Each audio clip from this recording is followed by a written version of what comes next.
It's getting into that mindset to do something really hard. Being coachable is very important. Now, what does this have to do with fitness? Everything. If I didn't have that mental image of myself, you're strong. Look what you overcame. I just understand what a journey takes. And sometimes it takes doing really hard things to get what you want. A coaching relationship is a relationship. If you don't trust and respect your coach, and if you don't trust and respect your client, you're not going to get anywhere.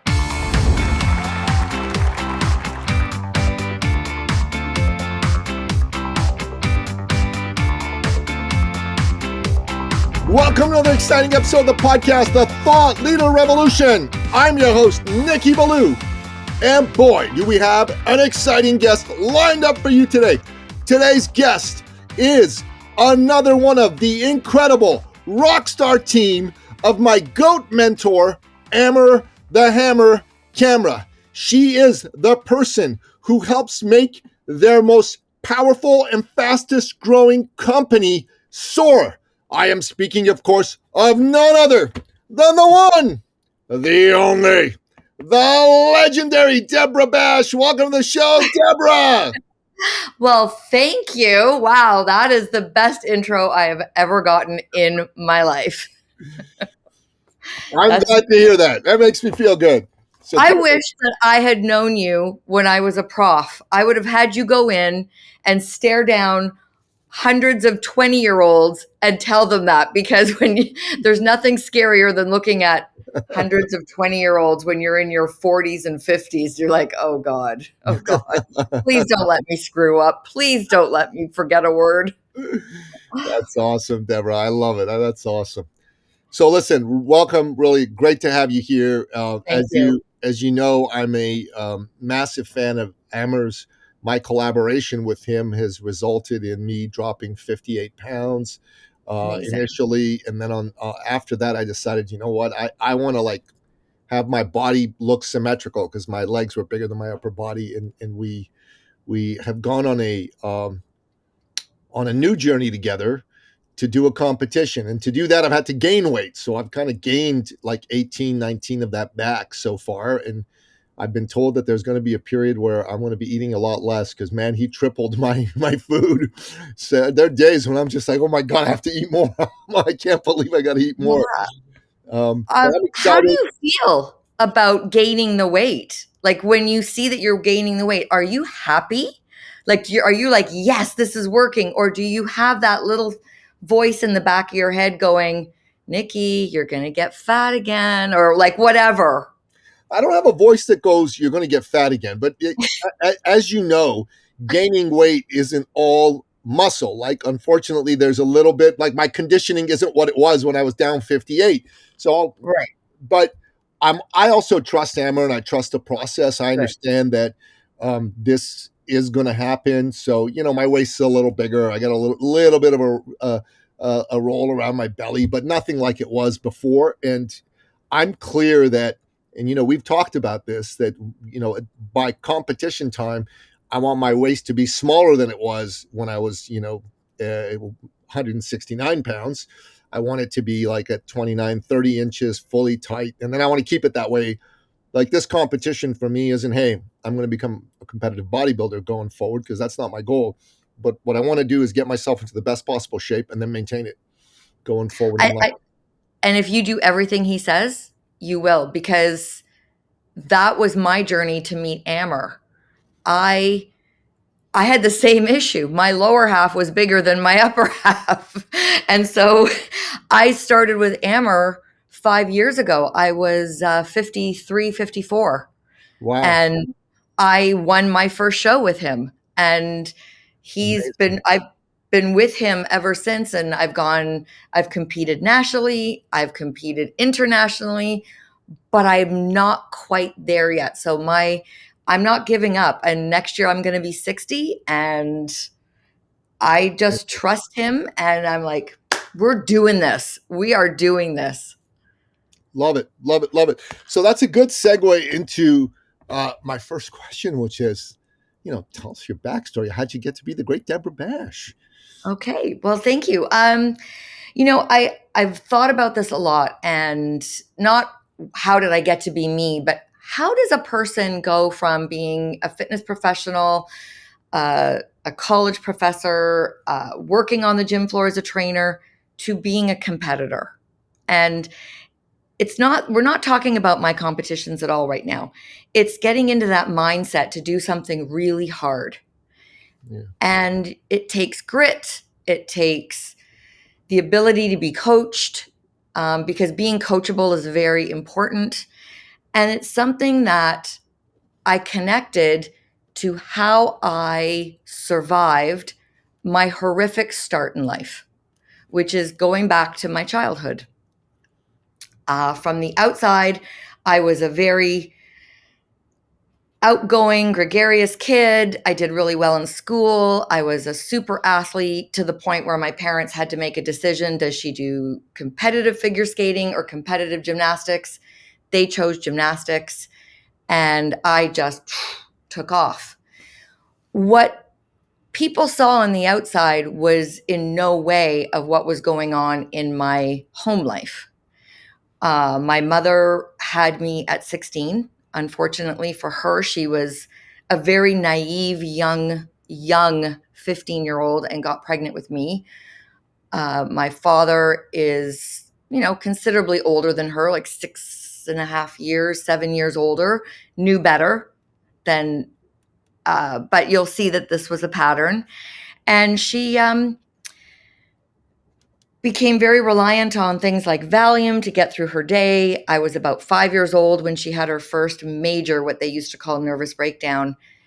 And that started 7 years of full-on hospitalizations where my mother was in, basically areas of the hospital that they consider lockdown. When we would go visit, we had to go through many, many locked doors. My father was the chief person to take care of myself and my brother.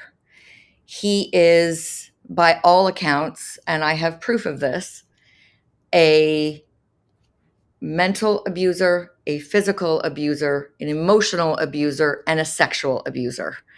I was subjected to all of it, whereas my younger brother was subjected to the mental and emotional. I was sexually abused by my father, like almost daily from the time I was 7 until I was about 12, 13, when my mother was released from the hospital full time. He told me that if I ever told her or anyone, my mother would end up back in the hospital and people would see me as a very dirty, disgusting girl because I let it happen. I know that I used to fight back. I am very aware because it's my personality. However, sometimes when you're a child, you have to make a decision. If I just do what my parent wants, then I can go to sleep and get up and go do what I love, which is gymnastics, which is school. These were my outlets. So if I could be the best in school and the best in gymnastics, then I wasn't this sad, disgusting, full of shame little girl at home. And that's what I was. And the funny thing, it's just like I'm not laughing, but it's just so ironic. Teachers at school would ask me to take the less fortunate children under my wing, the kids that didn't have money. We had money. My father was an executive with Johnson & Johnson baby products. He's educated. He taught university accounting. So we're not talking that I lived in a shack somewhere. I was better than middle class. We had pool in the backyard, property, lived in Caledon. I had private gymnastics lessons. When I told my mother, she was not mentally capable of leaving this man. Financially, she had nothing. She ended high school at 16. So she did the next best thing, which a lot of people have judged her for, and I unfortunately judged her as well when I became a mother, is she put a lock on my door.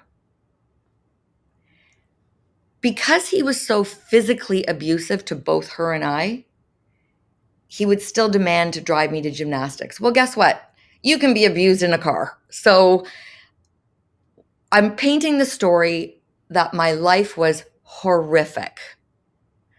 And I was the scapegoat kid. It was, if Debra's happy and nice to him, then he's happy. If Debra decides to get some of her attitude and sets him off, then the whole family really, really suffers. And we went to counseling, and I told the psychiatrist what he had done to me. And I was very honest. I was so honest. I told so many people, and nobody came forth. Why? It was the 70s. I turned 14 in 1979. There were no laws. But the good thing is, in Ontario, there is no statute of limitations. So, into my late 30s, after having lots of therapy and raising 2 kids on my own, yes, I got married young, I had my kids young, I got divorced, big surprise. I was in no position to be a good, healthy partner. I had my father arrested. And that led to a 4.5-year court case in which he was sentenced. At the time, it was unprecedented, to 10.5 years.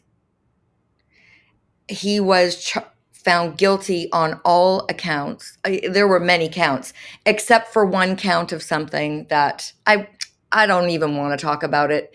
But the judge said, it's not that I don't believe you, Ms. Basch. It's that you used adult language to describe an act that a child wouldn't know that word. And she said, and by no means do I want to make this a case that an appeal lawyer can take it and run with it. So if I discharge this charge, then they've got nothing to stand on.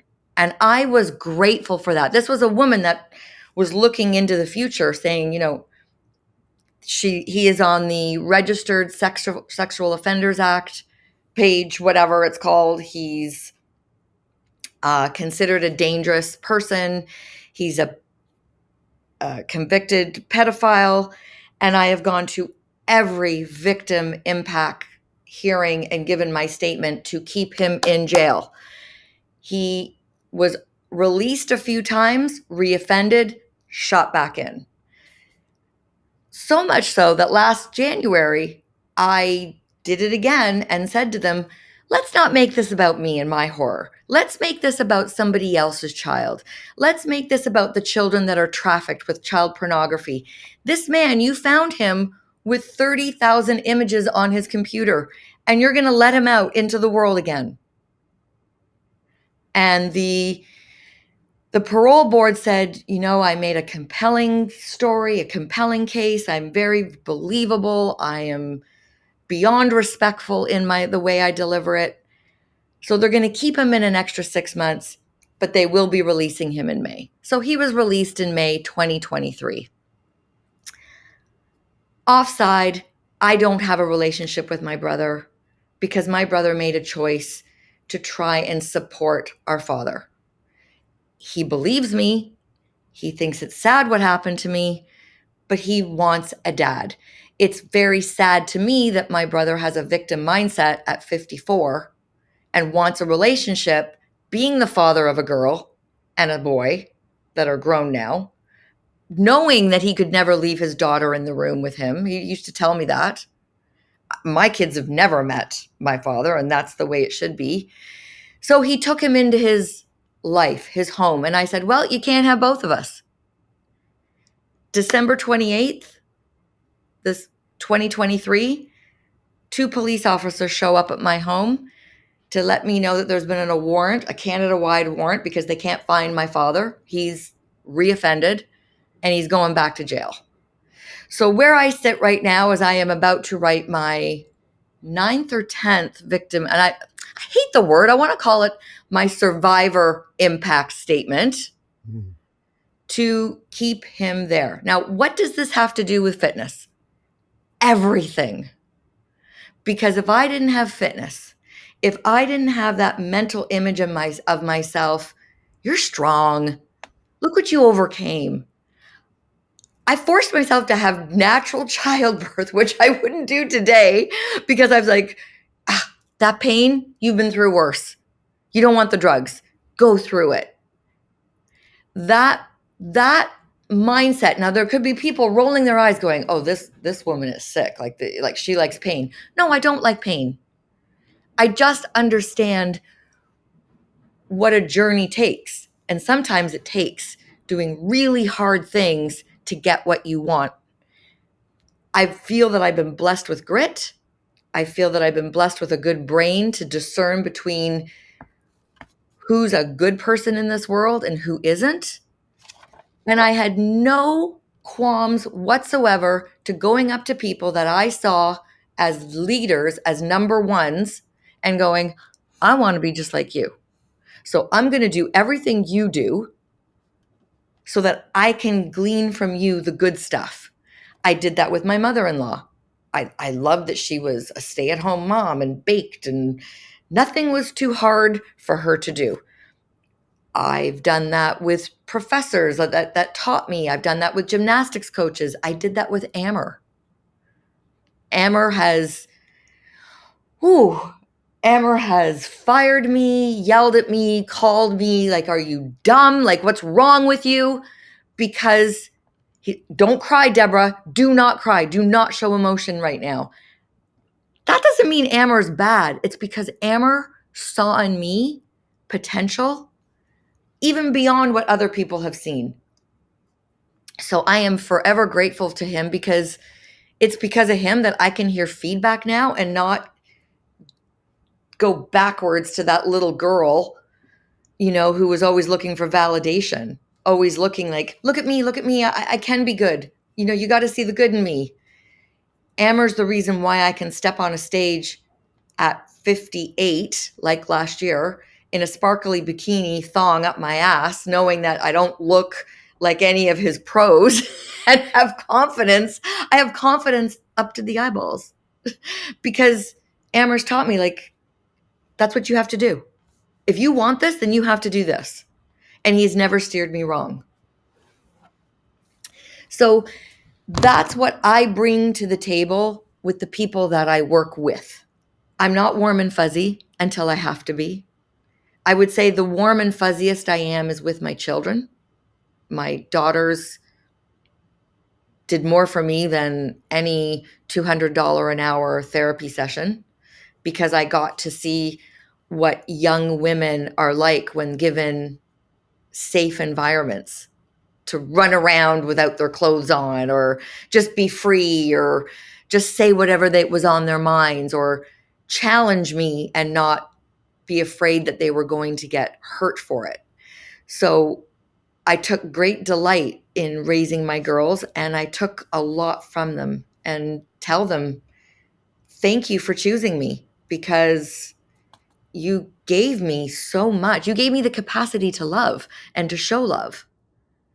And with my clients, I don't show love in an enabling way, like, oh, it's okay. It's all right that you cheated on your diet. I'm more, okay, so you cheated. Let's figure out why.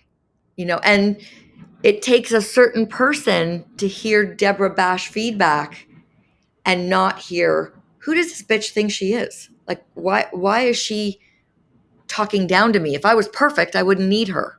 And I've very honest, I've come across that. So I've had to learn to evolve in the way that what worked for me, tough love, it does not work with everyone. So I can't be that tough love person all the time. I got to be honest, I had no idea you were going to share anything remotely resembling this. Listen, like I said, we were looking for truth, and I'm glad you did. I'm a father to two sons, Oh, an 18-year-old boy, and my other son's about to turn 16. I'm not with their mom anymore. tried like hell to keep our family together, but she wasn't interested. But I can tell you this, that as a father, number one job of a father is to protect his family, and you provide for them and protect for them, and then preside, to lead. And I can't I can't imagine a man who wouldn't do that, who would, instead of being his daughter's protector, would be her abuser or oppressor. I can't even wrap my head around that. And I saw this movie last year. I took my sons to see it, about human trafficking. Jim Oh, Caviezel I uh, saw it. played the lead character, Tim Ballard, and I wanted my sons to see it because I wanted them to see that there's evil in the world, and that it's our job to recognize it and stand up for it. You know, congratulations on taking a really crappy experience and turning it into victory for yourself. But, you know, if I were there, I'd give you a hug right now. You know what I mean? Um, Thank you. and tell you, hey, um, shitty this happened to you. And I can get that would make it very difficult to be a wife. It'd be hard Mhm. for you to trust a man, almost impossible, quite frankly, to trust any man if the man you were supposed to trust the most betrayed that trust repeatedly. It's The nice thing about my ex-husband and I is that, he had a lot of growing to do too.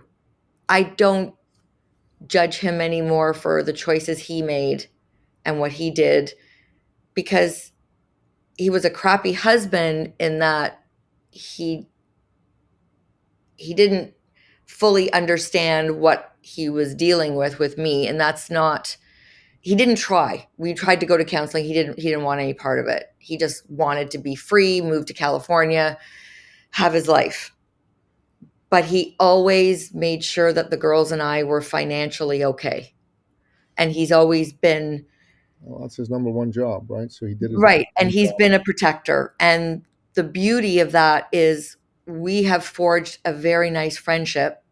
And we walked our baby down the aisle when she got married. She got married at the age of 27. She turned 28 a few months later, and she was 4 years old when he left. So she said to me, "My dream is to just be with my mom and my dad one more time, just the three of us." And before we walked her down the aisle, I just looked at him and I said, "Hey, Michael, we did it. We made it." Not a lot of couples split up and don't rip each other apart. Like we really put the girls first. I'm so proud of that with you and I. Yeah, And he was like, "Don't say those things. Don't make me cry before I walk her down the aisle." So it's very nice. Like I do trust men. I do know good men. I love men. That's why I can trust Amber, mm, because I know I actually physically get little hairs on the back of my neck stand up, and there are things that I listen for and I think, "Why are you asking that question? That's a weird question." And I would not let my children go to homes where there was a partner that exhibited behavior that I felt was suspect. Maybe I overreacted. Don't care. My job was to protect my girls. I have a partner. We saw that movie together. He was my high school crush. We reunited 7 years ago. And the first thing I wanted to know was, "Did you know what was happening to me when I was in high school and school?" Because we knew each other from public school. He goes, "No." I go, "Really? You didn't know? You didn't know anything?" I had this vision inside of me that everybody knew, and that's why they hated me. Everybody hated me, Nikki. Everyone hated me. Nobody wanted to be my friend. Nobody talked to me in the halls. You know why? I figured out in therapy. I gave off this, "Don't come near me." Mm. Like, I'm not going to talk to you. It was protection. So people were afraid to approach me. They would hear on the news, like on the morning announcements, if you happen to see Debra in the hall, like I have my maiden name is not Basch. Um, Congratulate her. She went to the Ontarios this week. This past weekend, she won all round. People were afraid to approach me. And I had a chip on my shoulder. I was not friendly. I expected everybody to know and see the shame and judge me. So why would he know? Everybody was afraid of me. And I realized that. I went, wow, I have a resting bitch face. I have an energy that comes off as, do not cross this line. But it protected me. I don't know your ex-husband. I've never met him. You've told me 3 minutes of information about him. But the things you've told me that says he's a good man are, one is he made sure he looked after you and your girls. And he Yes. never shirked that responsibility. That's a fucking Never. man. Excuse my French. No, he Man, is. that's a man. He knew his responsibility and he did not give up on it. And for whatever it's worth, he had no idea what he was dealing with when he got married to you, and he No. couldn't deal with it. He didn't know how to deal with it, and I hope you can forgive him that, because I have. And he's forgiven me. yeah, and there's nothing to forgive on his end with you. I mean, you were going through your hell. It's incredible that despite all that, you both saw something in each other that you fell in love with, and you made beautiful children out of this. Because one of the people I admire the most in the world is a man named Tucker Carlson, and he's an American philosopher and commentator. And someone asked him, "What's the number one piece of advice you would give me in order to live a successful life?" A young person, right? And he said, "Have children. Have children. That is the biggest source of wealth you're ever going to have." And the moment I heard that, I knew instantly the truth of what he was saying, instantly. And you understood that at some level, which is why I think you got married and had daughters. You knew that was going to be your wealth, your salvation. And for whatever it's worth, like I said, I don't know your ex-husband, nothing, but everything you said to me says you picked a good man. You did your job. You picked a good father for your daughters. And you need to I don't know if you need to hear this or not, but I feel moved to tell you this, Thank you. that you picked a good man. You did your job. Despite the shitty example of your father, you picked a good father for your girls. And you I should be did. proud of that. You should be proud of that. I am, because I don't know if you're aware of the statistics of when women have been sexually abused, and especially with incest, it gets into your DNA. You are wired differently. I am not the woman I was supposed to be right now. I don't know who I was supposed to be, because I was so altered as a child that it alters everything, how you view the world, your choices in life. And this is where I say I was blessed with some type of grit that said, I do not want to be anything like my family. I don't want to, I do not want to identify as that, even though it has come up in my life. And yes, I've been a victim in my mindset more times than I care to admit. But I saw this young man who, for some reason, was working his ass off to try to get my attention at a party. And I thought, okay, he sees something. When I met his family, I was like, I need this. I need this in my life. I need stability. I need the love. I need the boringness of it. I don't want chaos anymore. I don't want drama. I don't want to talk about bullshit at dinner, like keeping safe and what you're getting punched out. Like, I loved that my mother-in-law was like, leave it to Beaver housewife Barbara Billingsley. Like, she just Those are was, great, man. Those are great women. I'm telling I know. And I loved her you. for that. World needs more of them, quite frankly. Quite frankly. And I wanted to have kids and I wanted to stay home and I was allowed to. And I was grateful for that. So you're right. I'm proud of myself because I chose well for my girls. And they have chosen phenomenal men. Like I love my son-in-laws. Just adore them. That's awesome. Um, that's awesome. I'm happy for you. Yeah. I have a podcast that I do for men. I brought you on my business show, but Oh, okay. there's a part of me that is thinking I might take bits of this and put it in that podcast too, because I think men need to hear this type of message. Um, they need to hear about a woman's experience who's gone through hell, and they need to hear about the importance of um, seeing a woman's pain and knowing how to be a good man in the face of it. It's difficult. Um, it's difficult. Well, I think too, a lot of men want to try and fix things in these situations, and they know inherently, I can't fix this. What the hell do I do? Like, my partner wants to go and just kill my father. Like, he goes, I could easily kill him. I go, don't worry, I could too. He's in his 80s. Like, it's no problem. But it's because my partner was a single dad and raised two boys as well. And he comes from three boys. He raised two boys. He only has nephews. And now he has three granddaughters Well, he sounds and loves the he sounds a girls. lot like me. I'm 56. You're what, 58? 59 now. 59. My lady's 59. Teresa, have you met her? She comes to the I gym. have. I met her yesterday. I She, introduced myself. she comes to the gym and trains with Lindsay. Yes, I saw them training Yeah, yesterday. yeah.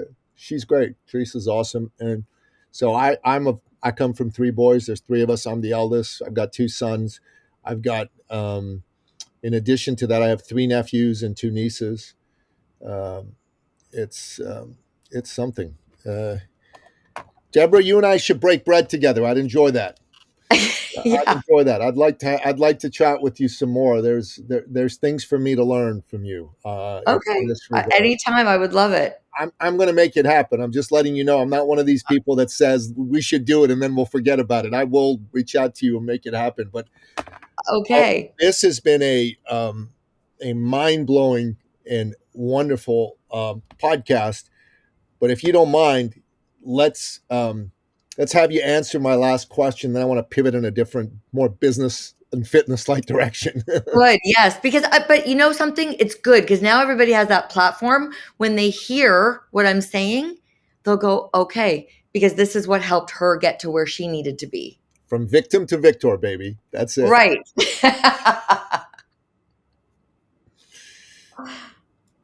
Yeah, it's good. All right, you were going to answer one of my questions. Oh, at the beginning, you just said, how did you help with growing Hammer Fitness, Lady the F Up, Man the F Up? And Yeah, it's because Amber and I work very well together. There's a good trust there. There yeah, has to be a lot of trust. If he asks me to do something, I fulfill it quickly. If he says something that I think I don't know if that's the right way to go in a certain situation, I can question him in a way that he hears it like maybe she doesn't understand what I'm saying. Maybe she is worried what the ramifications of that decision are. And I'm really grateful that he sees the maturity in me and the ability to do things. And with his vision and me being sort of his right hand soldier carrying out what he needs done with the team of all the coaches. You've got a large team of 13 people. You have different egos, different levels of ego, different backgrounds, different parenting. They were all parented differently, different views on things, different backgrounds of, socioeconomics. So he trusts and has faith in me that I'm going to navigate all those different things with the staff and help them feel that they are listened to and supported. And as a result of him setting the bar high in his vision Yes. and me going, come on, guys, this is what's got to be done. And I carry it out. And I have no problem being very direct or being very supportive. I've had coaches cry and I've had coaches say, thank you, I needed that kick in the ass. That everybody keeps leveling up. So Amber knows my backstory and he knows what I've gone through and what I've accomplished. So he knows that I'll do anything. I'll fight anybody for him. If somebody says something rude on social media, I have to like not want to go after that person, but I realize that that's just stupidity. Like don't talk to Amber that way. Don't talk to my team that way. I'm the mama bear. I see that. I like that about you. It's a beautiful thing.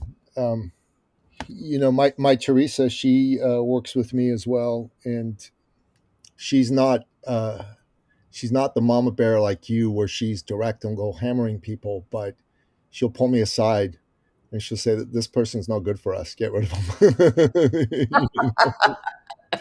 And it took me a while to learn to listen to her. But if she has a bad vibe about somebody, they're out.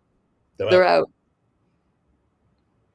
They're out. No, my way does not work for everybody, and nor do I think I've got it all figured out. I still have to keep evolving. I have to actually learn to tap into my feminine power because my masculine energy is very strong. Your feminine energy is very strong as well. Don't Oh, don't good. don't kid yourself. Okay, I'm a good. very masculine alpha man, and I teach men about this, and I study this, and I study women. Okay, Yeah, and I'm telling you, you got a lot of feminine in you. You've been a good. mom, you've raised two daughters, you've been protective. That's all feminine power. Yes. The masculine is the get shit done part of you. Yeah. If you have a partner in your life and he's a good man and he looks after you, you'll have plenty of expressions of feminine power with him. Your femininity will come out in your relationship as well. But I can feel it from you in this conversation. Oh, good. This, I don't, when people say, "Oh, Deborah, you've got balls," I'm like, "Yeah, I do." But I don't want to lose them.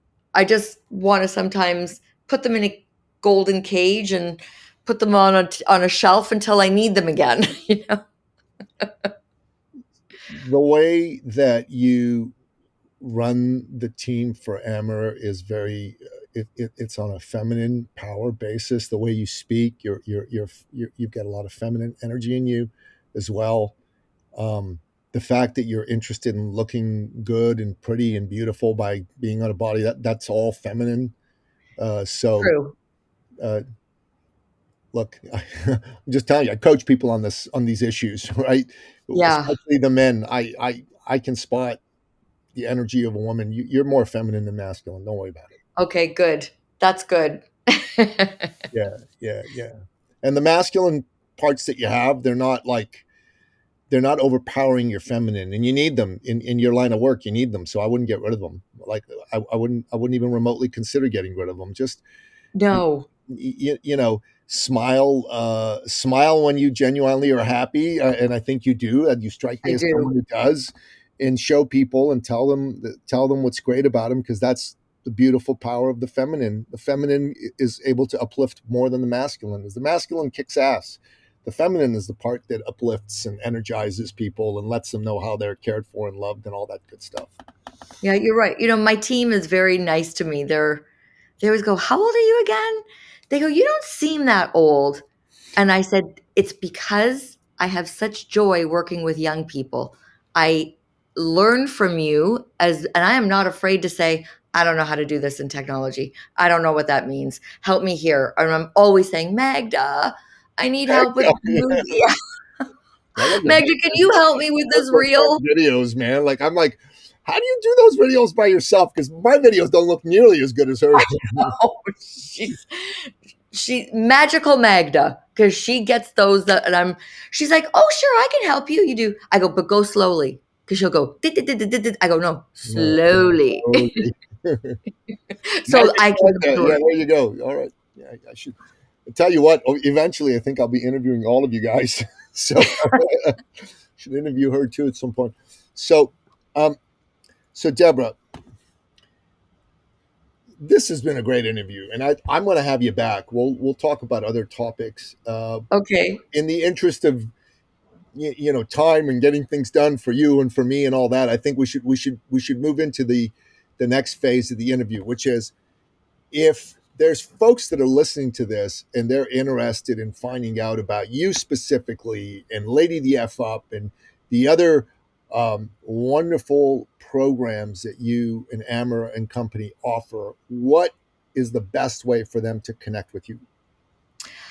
They can DM me on Instagram, at coach underscore Debra underscore Basch. Okay. They can reach out to our main page of Lady the F Up. Or, even if they went on to Hammer Fitness website and said, I heard one of your coaches, Debra Basch, talking. I would like to know more about a program. It will find its way either to me or to the right person. Many times people will make inquiries, and Rima or Amber will think, you know what, based on my knowing our staff and knowing what this person wants, we think you'd be better with this coach. And that's the beauty of working with a team of really great professionals. Nobody gets their nose out of joint. No one's like, but that's my referral. No, it's a referral to the company, and it always comes back, and we need to grow. Because let's face it, a coaching relationship is a relationship. It And is. if you don't trust and respect your coach, and if you don't trust and respect your client, there's going to be a lot of hell to pay, because you're not going to get anywhere. Amen, sister. Amen. No, that's true. I'm going to make sure all this is in the show notes and that people can easily find you. I'm just going to say this. I'm going to speak to my listener. If you're a woman and you've got a past in which some things have happened that have been traumatic, maybe they're as traumatic as what Deborah's gone through, maybe they're not, but for you they were impactful. And if you're wondering to yourself, at some level, I carry this with me still, and I'd like not to carry it with me anymore, I strongly urge you to reach out to Debra and the folks at Hammer Fitness and have a conversation with them about your fitness. Because when you strengthen yourself physically, you automatically strengthen yourself mentally, emotionally, and spiritually. And I'm not saying it's going to take the place of, other types of uh, therapy or coaching that more directly address those. I'm not saying it takes the place of that, but I am saying it will help, and it will help dramatically. And I want to just encourage you to reach out to these folks. And Debra, we end off every episode by asking you, as our guest expert, what are Yep. your top three, what I call expert action steps? These are your three best pieces of advice that you have for my listener to help him or her take their life, their business, their fitness to the next level, but in bullet point form. What say you? Yep. Okay, so my first one is, whatever you're doing that's in the right direction, be consistent. Consistency trumps intensity. Oh, that's good. I've never heard that before. Well, you don't want to go do a 3-hour workout and then not work out again for another 10 days. I'd rather you do a 15-minute workout every other day or every day than, so consistency over intensity. The second one is focus on progress. Whatever that progress is, don't look at Why am I not at the end? Look at where you've come from and be honest. Not sleeping, but now you're sleeping.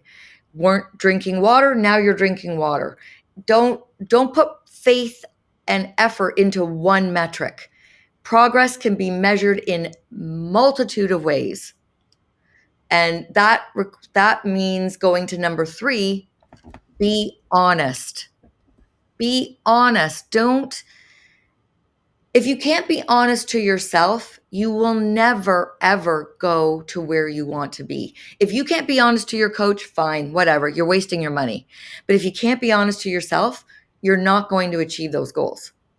So if you cheat on your diet, if you give up working out, if you just want to lay down and watch Netflix or whatever it is you do, then be honest. But don't expect to have the goal happen when you're not doing what you need to do. Yeah, okay. These are 3 excellent expert action steps. And I just want to say this, Debra. The first one where you said consistency trumps intensity, I'm going to ask you to do something for me with that one, okay?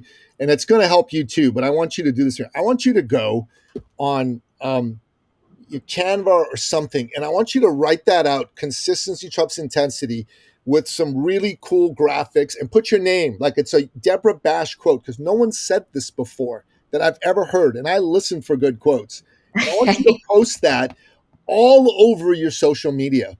And then I want you to go and do a video on it. Consistency trumps intensity. Can you do that? I could do that. I love it. I love it. That's so good. That's so good. Damn. Thank you. Like, if that's all I got from our conversation today, that was worth $1,000. I mean, yeah, for me too. that was $1,000 right there. Like, that was really, really, really good. Listener, Debra Basch is a woman who has raised herself from victim to victor, and she's somebody that you can learn a lot from.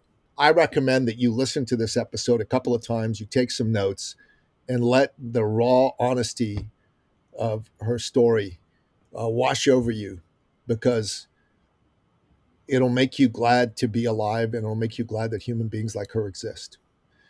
So make sure that you do that. Debra Basch, I just want to say that I'm just getting to know you through Amber, and God bless you. You are Thank you. Awesome. Thank you. Yeah. I really appreciate being invited on your podcast. I really, really appreciate that. You did a spectacular job. This was one of my favorite conversations that I've ever had.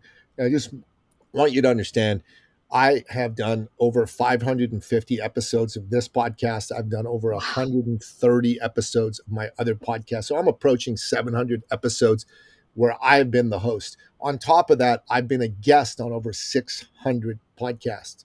So when I tell you this is one of my favorite conversations, you're in rare and select company. Thank you. That means a lot. Thank you. You bet.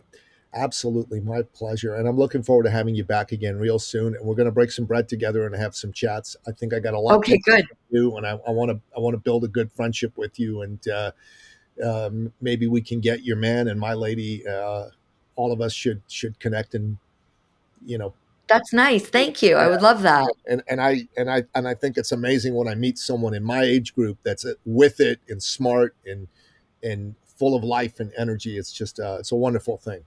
It is nice, isn't it? Yeah, that really, they haven't given up. Oh, no. Amen, sister. Never give up.